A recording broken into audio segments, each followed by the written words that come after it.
Las cariñosas siempre han movido al hombre. Ese es un hecho que nadie puede negar, por el motivo que sea, y cada quien lo ve como quiere. Yo recuerdo que en aquellos tiempos pasaron cosas que no tenían explicación, y aún así la gente seguía yendo. En el rancho nunca hubo alumbrado más allá de la plaza o de 2 focos colgados en casas grandes en aquellos tiempos. Desde las 8 todo quedaba oscuro. Nadie salía casi, y no por miedo, sino porque no había motivo para andar afuera. El que salía era por algo muy urgente, o porque tenía cita en aquella casa, que antes estaba cerca de la plaza. Pero en realidad, afueras del pueblo no había nadie. Cuando la movieron por orden del comisario, dijeron que era por respeto.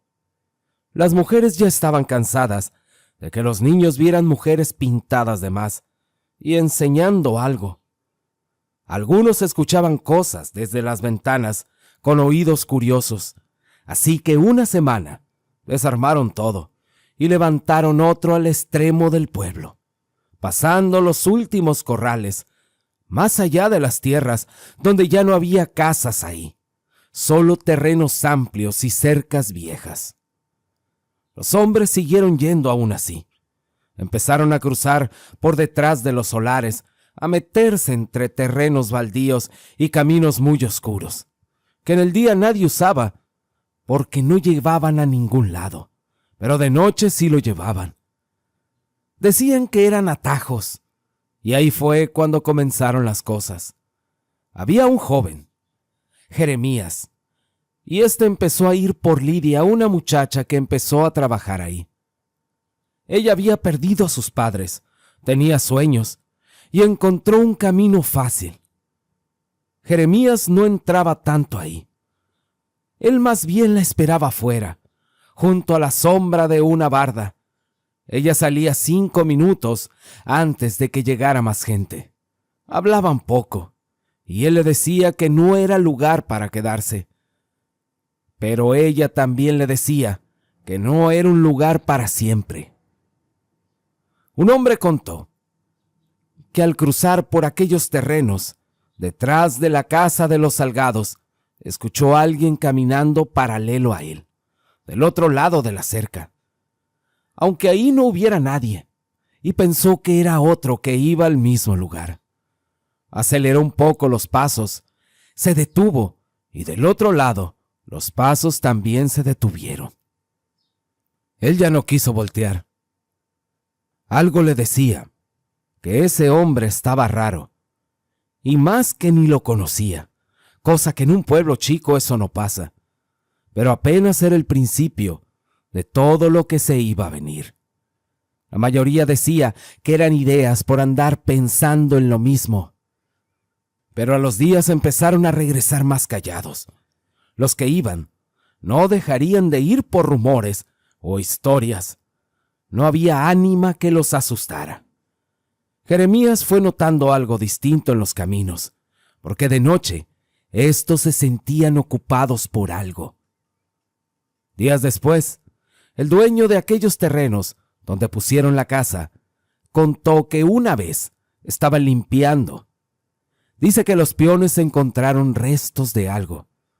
No lo enseñaron a nadie, solo dijeron que mejor se apuraran el trabajo y dejaran eso donde estaba. El comisario quería todo listo antes de la siguiente semana, y desde entonces algunos empezaron a perder la noción del espacio en la oscuridad. Un atajo que debía sacar frente a la lámpara aquella los dejaba unos metros más allá. Parecía que los caminos se confundían. A veces una cerca que siempre estaba caída aparecía levantada. Y no era que el rancho cambiara de forma, era que de noche ya no parecía el mismo. Y en esos años nadie hablaba de cosas raras con palabras modernas. Ahora dicen que el tiempo se distorsiona. Nosotros decíamos que el diablo andaba suelto. Yo no voy a decir que era un santo. Yo fui varias veces cuando la casa estaba en el centro del rancho y todo era directo. Entrabas, salías y tenías lo que querías. Y hasta ahí. La noche seguía igual, y el camino era corto, y el cuerpo sabía qué hora era antes de mirar el reloj. Miren, hay lugares que estuvieron solos demasiado tiempo en la oscuridad, y cuando empezamos a caminar sobre ellos, se notaban cosas y se notaban cambios. Y si eso era el diablo o no, cada quien le ponía nombre. Un día llegaron hombres de paso, de esos que andan trabajando lejos, y preguntaron sin rodeos dónde podían divertirse. Dónde se quedaban, les dieron las señas, y esa misma noche tomaron aquellos rumbos. Jeremías esa vez estaba fuera como siempre, con sus minutos junto a Lidia pegados a la barda. Cuando los forasteros llegaron, uno de ellos se quedó mirando a Lidia, sin disimulo.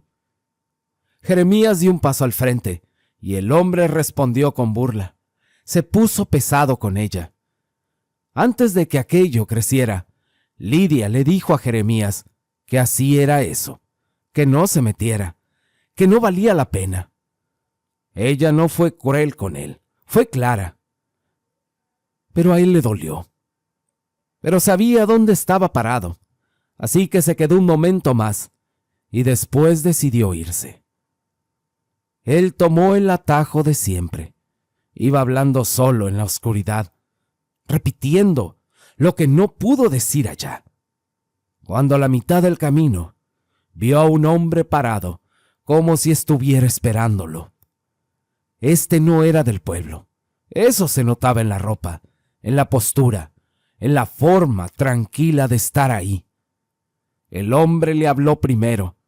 Le dijo: ¿vienes de la casa de las caricias? Jeremías le dijo que sí. Entonces, ¿por qué vienes tan enojado? ¿No te dieron lo que querías? ¿O no te alcanzó? Eso lo hizo enojar. Pero en ese momento algo cambió, en la sensación. La presencia de aquel hombre dejó de sentirse normal, como si no estuviera ahí por casualidad. Él le dijo: yo te puedo ayudar, solo tienes que pedírmelo. Jeremías contó que después de ese instante sintió que la sangre se le iba hasta los talones. Y no era un miedo común, era por entender que aquello no era una oferta cualquiera. No le respondió, retrocedió un poco, y cuando el hombre avanzó un poco apenas, supo que no debía quedarse. Él se echó a correr sin mirar atrás. No escuchó pasos siguiéndolos, pero sí escuchó risas, y era como si le sonaran directo en la cabeza. No se le quitaron hasta que cerró la puerta de su casa. Al día siguiente lo contó, y para la tarde ya medio rancho sabía la historia. Algunos dijeron que fue el coraje que tenía, otros que lo contó por vergüenza, para que no le dijeran nada, pero los que también habían sentido que los caminos no medían igual desde que empezaron a cruzarlos de noche, no se rieron tanto, porque desde entonces más de uno empezó a sentir que esos caminos oscuros no solo caminaban hacia la casa, sino que algo esperaba que uno cruzara. Su madre de volada se enteró. Ya sabía lo que había pasado, y un día lo agarró del brazo y lo sentó en la mesa sin hacer escándalo. No estaba gritando ni llorando. Le habló como siempre.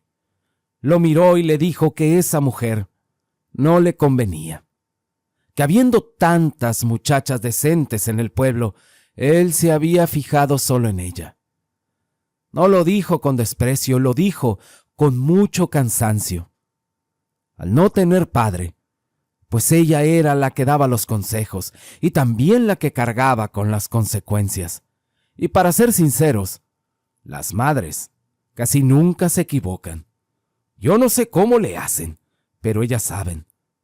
Saben cuando uno trae algo atorado en la cabeza aunque no lo diga. Y tal vez si hubiera tenido un padre, le había dicho otra cosa, algo más de hombre a hombre, que se desahogara y ya, que no se clavara. Pero no era el caso. Ella le habló claro, y él escuchó sin responder mucho. Y es que el problema, cuando a un hombre se le mete una mujer en la cabeza, no hay consejo que funcione. Lo que le digan va a entrar por un lado y sale por otro. Como decía mi abuelo, entre las piernas te pasa y te vale. Uno escucha pero no entiende. Y tal vez lo hagas hasta cuando ya es demasiado tarde.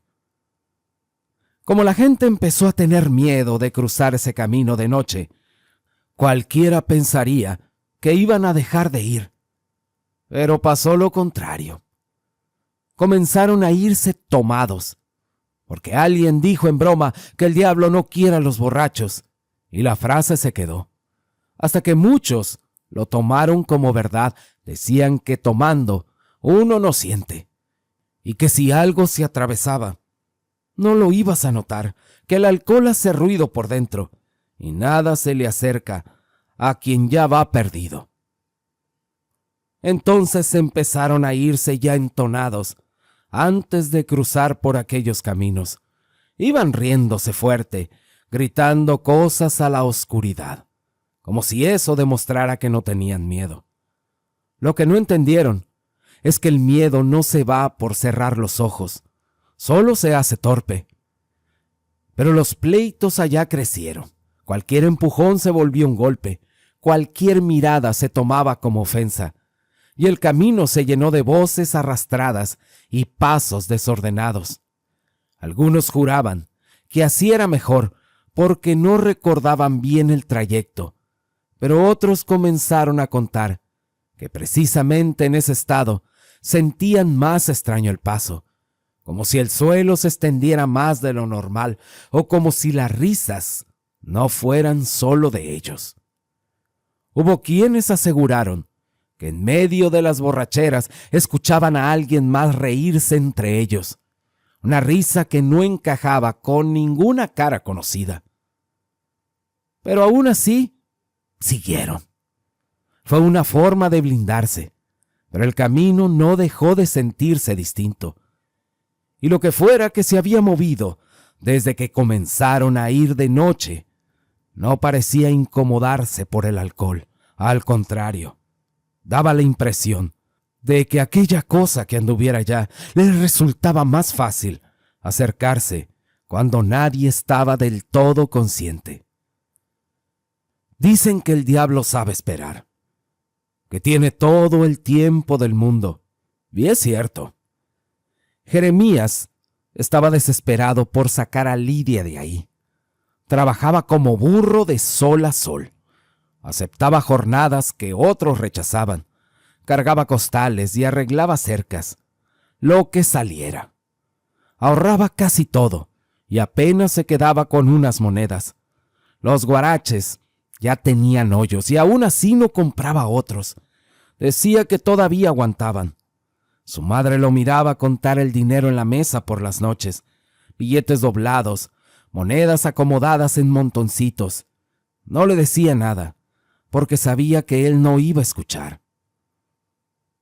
Pero Jeremías tenía un problema, porque cada vez que hacía cuentas, la cifra parecía no alcanzar nunca, como si la meta se moviera un poco más lejos cada semana.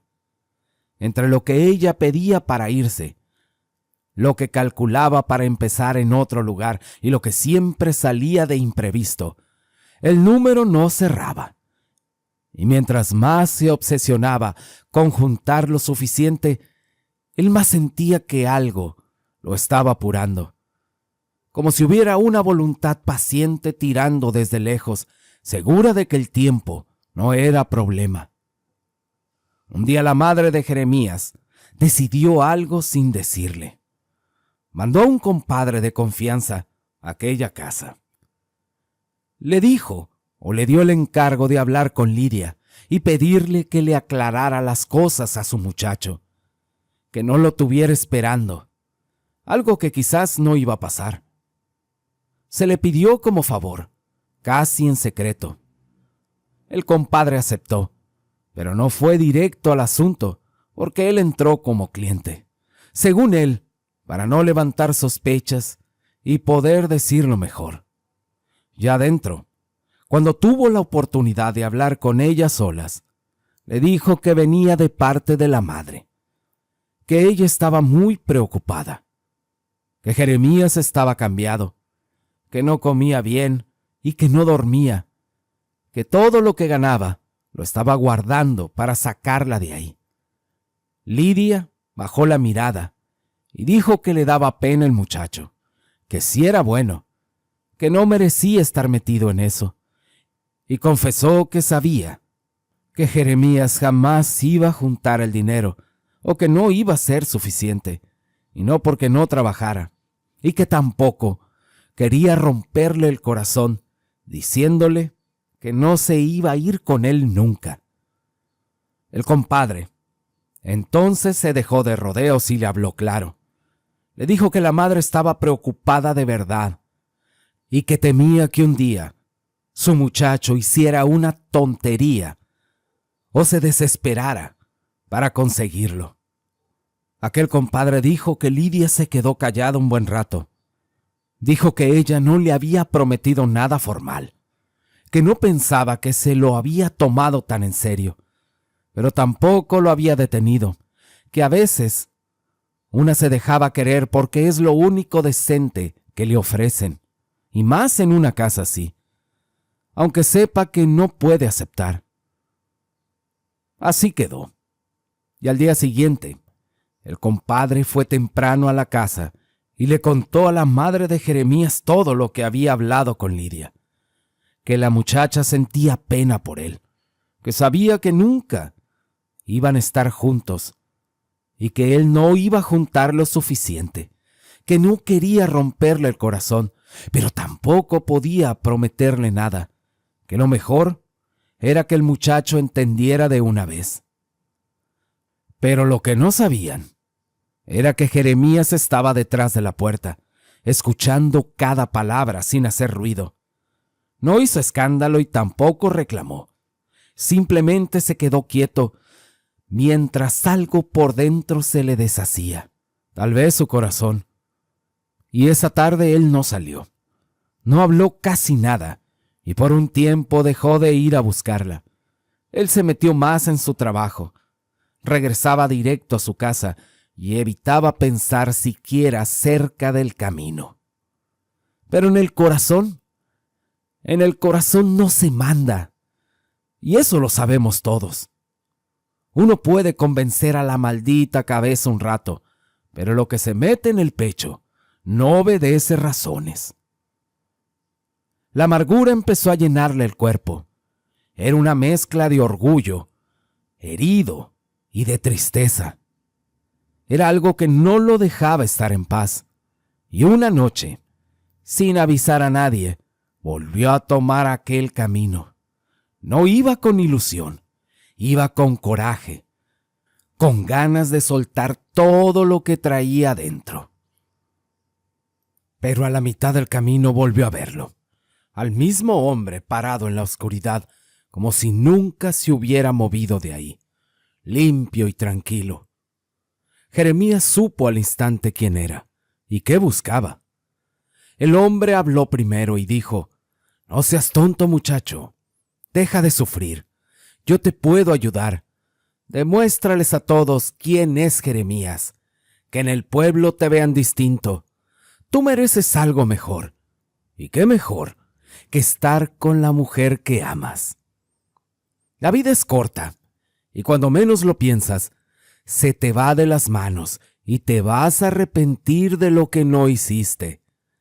Jeremías sentía miedo, claro, pero el coraje que traía era más grande.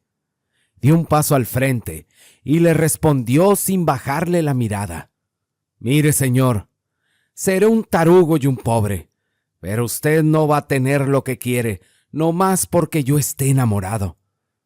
El hombre lo miró por un rato. No estaba enojado. Parecía que lo miraba con lástima. «Está bien», le dijo, «pero luego no digas que no te avisé. Cuando vuelvas a buscarme, la oferta no será tan grande y habrá menos de lo que ofrezco». Después de eso, no hizo falta que desapareciera ni que pasara nada más. Bastó con que la noche volviera a sentirse pesada alrededor. Jeremías siguió caminando sin voltear. Traía el corazón latiéndole bien fuerte. Ya llevaba firme su decisión, sabiendo que había rechazado algo que muchos no hubieran rechazado, aunque también entendió que aquello no había terminado, porque si algo había quedado claro, es que esa presencia no tenía prisa y sabía esperar. Al llegar a la casa de las caricias, Jeremías no se quedó afuera como otras veces. Esa noche entró. Era temprano, pero ya había varias caras conocidas en el pueblo, unos con dinero de sobra y otros apenas acompletando para un rato, todos mezclados. En un rincón estaba Lidia. Cuando la vio ya no le salió la sonrisa de antes, más bien se quedó seria, como si presentara lo que venía. Jeremías caminó directo hacia ella, y antes de que pudiera decir palabra, la dueña se atravesó. Le dijo: si no pagas, no te acercas. Esa es la regla. Jeremías la miró sin discutir. Metió la mano en la bolsa del pantalón y sacó un fajo de billetes.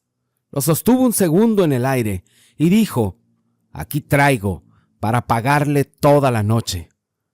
Luego lo dejó caer al piso frente a todos. Ahí estaban los billetes desparramados, todo lo que había juntado durante meses. En el lugar se hizo un silencio incómodo. Algunos se rieron, otros voltearon a ver a Lidia esperando su reacción. Ella no se movió de inmediato.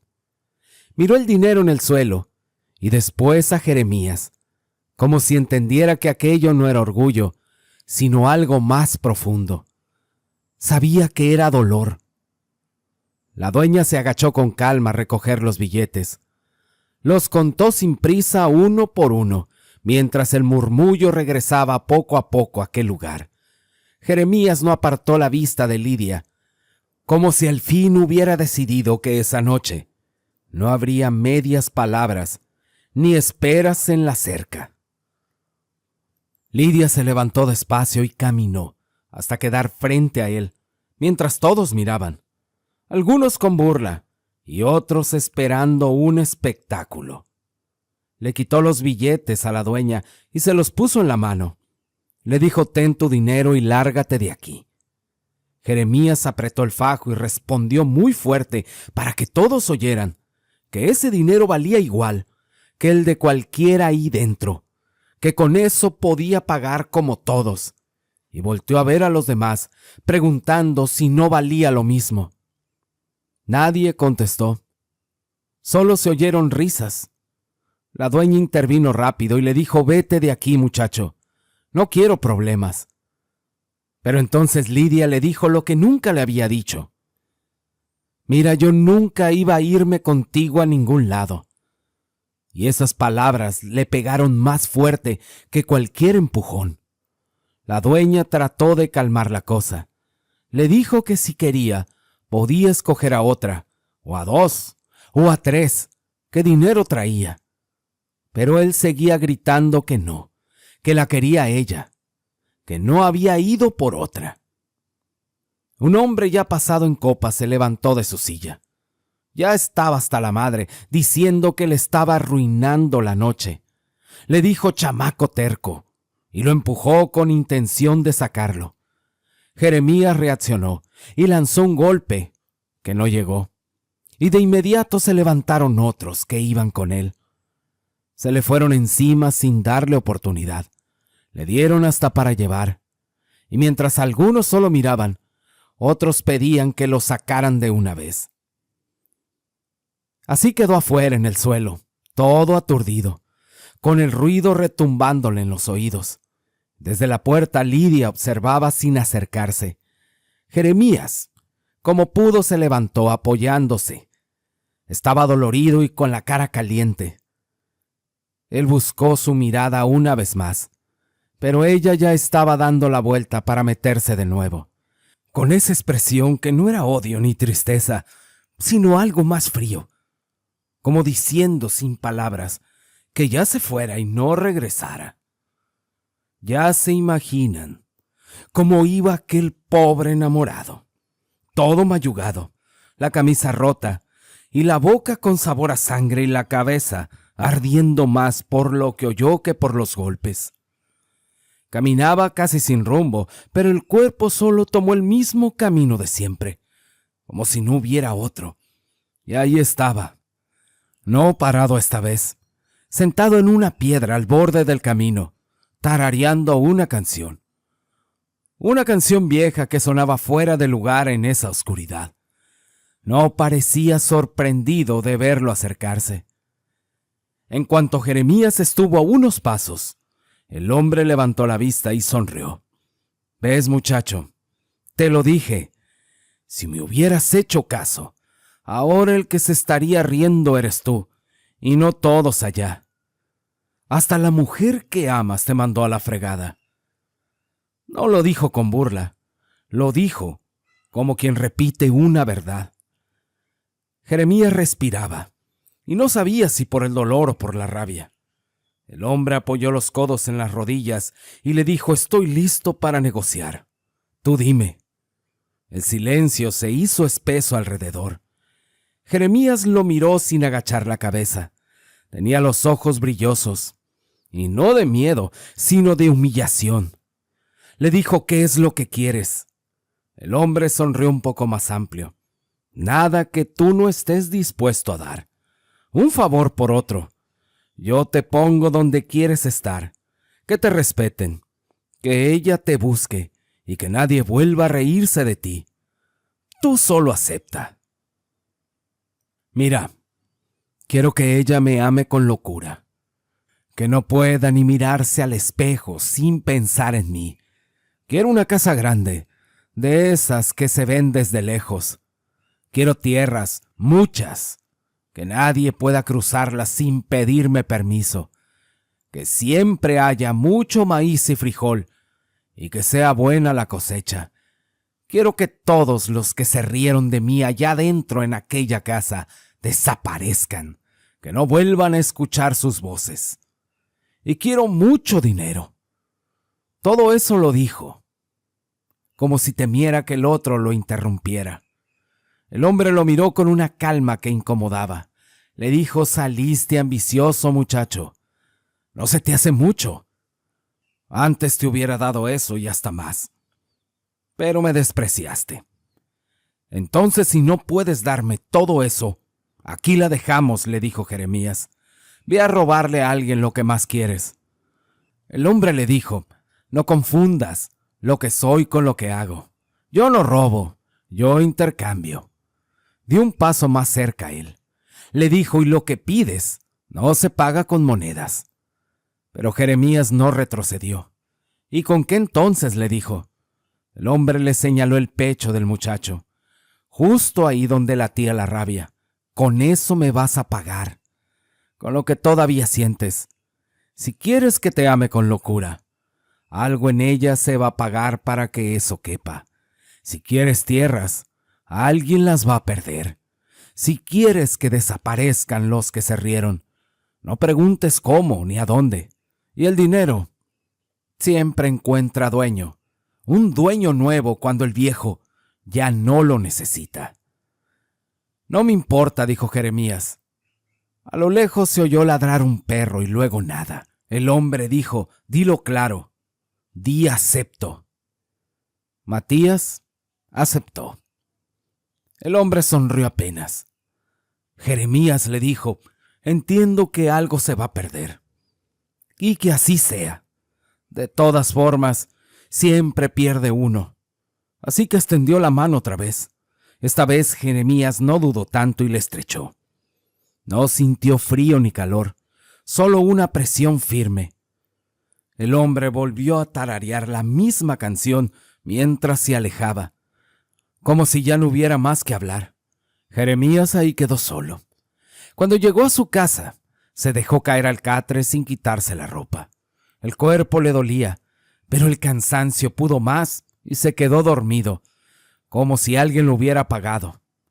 Al día siguiente su madre lo sacudió del hombro. Le dijo: «Mira nada más cómo te dejaron. ¿Dónde te metiste?». De seguro fue en ese maldito lugar. Anda, levántate y lávate la cara. Tengo noticias. Algo pasó anoche, en esa casa que trae locos a todos. A Jeremías se le fue el dolor de golpe. Se levantó sin decir nada y salió todavía con la camisa manchada. Afuera ya estaba el compadre sentado en una silla. Traía la mirada rara y no hacía falta que dijera mucho, pero igual habló. Él dijo se incendió. Nadie sabe cómo empezó. Como era casi pura madera, no quedó nada. Agarró fuego de una, y dicen que ni tiempo dio de salir a todos. Algunos andaban muy borrachos y no la libraron. Jeremías escuchaba sin parpadear. Le dijo: entre ellos estaba tu padre, el hacendado. Ya ves que nunca tuvo hijos reconocidos. En el testamento estabas tú. Me lo dijo hace muchos años. Tu madre también lo sabía, pero no iba a pasar nada hasta que él faltara. La madre solo se persinó en silencio. Jeremías no hizo gesto alguno. Miró hacia el camino y preguntó por su amada. El compadre duró un segundo. Le dijo: ella sí la libró, pero no del todo. La sacaron casi al último. Dicen que se quedó parada en medio, como si no supiera dónde correr. El fuego la alcanzó. Al cabello, la cara. Sí está viva, pero no es la misma. Casi no habla. Solo mira fijo, como si algo se le hubiera quedado adentro. La madre quiso decir algo, pero mejor se quedó callada al ver la expresión de su hijo. Jeremías no parecía triste. Dijo nada más: casa grande, tierras, dinero y risas apagadas. Miró sus manos, las mismas que habían sellado el trato la noche anterior, y no le temblaban. El compadre siguió hablando de papeles, de abogados del pueblo cercano, de cómo ahora todo cambiaba. Jeremías solo escuchaba, y en su cabeza solo repetía una frase que el hombre había dicho: siempre se pierde algo. Los días pasaron, y los papeles se arreglaron sin trabas. El nombre de Jeremías quedó escrito donde antes nadie lo imaginaba. Tierras hasta donde alcanzaba la vista, ganado marcado con su hierro, cajales llenos después de cada cosecha. Lidia había perdido su belleza en el incendio. La piel había quedado marcada y el cabello no volvió a crecer parejo. Aún así, todos los días sin falta, iba a buscarlo. Le rogaba. Le decía que ahora sí se iría con él a donde fuera y que no le importaba. Al principio él la miraba con una mezcla de triunfo y algo que no sabía nombrar. Y después con el tiempo le dio compasión y la llevó a la hacienda. Lo irónico fue que ella no podía estar con ningún hombre. No por falta de ganas, sino porque las quemaduras la dejaron imposibilitada. Jeremías tenía tierras, tenía dinero, tenía respeto, pero nunca pudo poseer a su amada, como había exigido aquella noche. Pero su amor sí lo tuvo. Al final eso es lo que pidió. Vivieron así 10 años. 10 años en los que Lidia lo seguía como una sombra, mirándolo como si fuera lo único que quedaba en el mundo. Y él, cada vez más callado, recorría sus campos al amanecer, sintiendo que algo no encajaba. Como ya saben, los pactos no se olvidan, los pactos se cobran y casi siempre sin aviso. Y al 10º año exactamente, una madrugada seca, uno de sus cajales comenzó a arder. El fuego avanzó rápido entre las pacas almacenadas. Los peones dijeron que lo vieron intentar salir, pero cuando encontraron el cuerpo, su pie estaba atorado entre unas tablas caídas. Tal vez quiso correr, pero tal vez no pudo. El fuego hizo lo demás. Lidia, después de eso, no duró mucho. Dicen que dejó de comer, que pasaba horas mirando el patio vacío. Falleció meses después, consumida por algo que no supieron explicar. En el pueblo no tardaron en hacer cuentas. 10 años exactos, desde aquella noche en que lo golpearon y salió caminando hacia la oscuridad. Por eso se supo, o al menos así lo repetían, que hizo un trato y que al cumplirse el tiempo, el que negocia vino por lo suyo. Y queridos amigos, siempre hay alguien que ofrece, siempre hay alguien que acepta, no importa el estado, la época o el nombre del que lo cuenta. Las versiones se repiten con detalles distintos y es siempre el mismo resultado. Y todavía hay historias así en este canal que jamás has escuchado.